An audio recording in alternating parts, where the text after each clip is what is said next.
Assalamualaikum warahmatullahi wabarakatuh.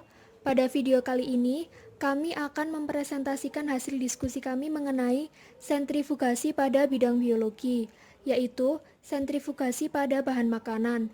Anggota dari kelompok kami yaitu Nabila Awaliyah Wibowo, Reva Distri Rifana, dan Wulidia Khairunisa.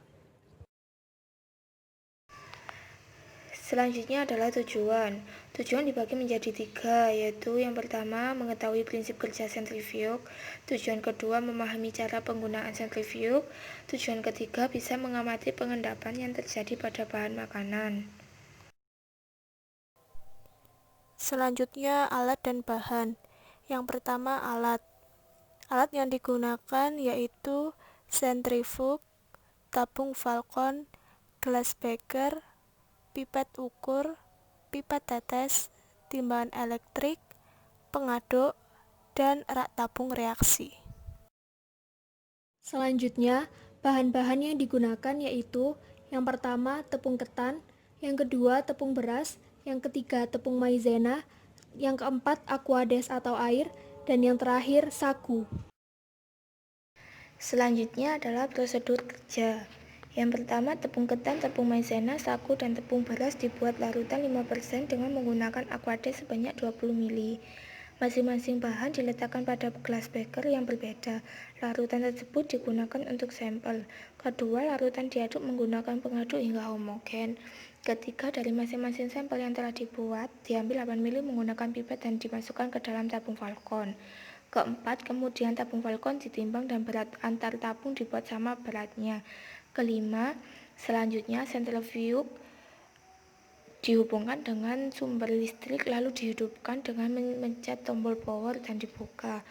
Keenam, masukkan tabung Falcon yang telah berisi larutan dengan berat yang sama besar.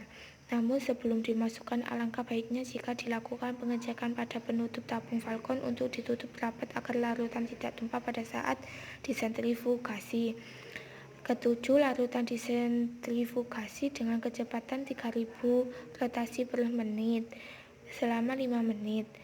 8. Hasil yang telah diperoleh diamati dan dicatat. Setelah melakukan percobaan, maka hasil pengamatan dapat diketahui, yaitu terdapat perbedaan antara jumlah endapan dengan warna endapan.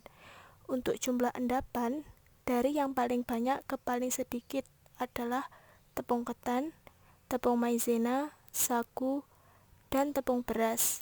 Sedangkan untuk warna endapan, dari warna gelap ke terang adalah sagu, tepung beras, tepung maizena, dan tepung ketan. Kemudian, terdapat prosedur ketiga yang harus diperhatikan. Yang pertama, menggunakan jas lab. Yang kedua, menggunakan masker. Yang ketiga, menggunakan sarung tangan atau latex. Yang keempat, alat sentrifug diletakkan di tempat yang datar dan harus dibuat seimbang sebelum sentrifug digunakan.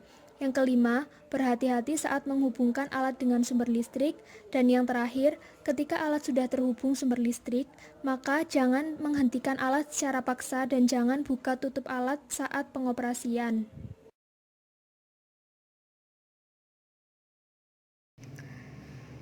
Terima kasih atas perhatian dari teman-teman.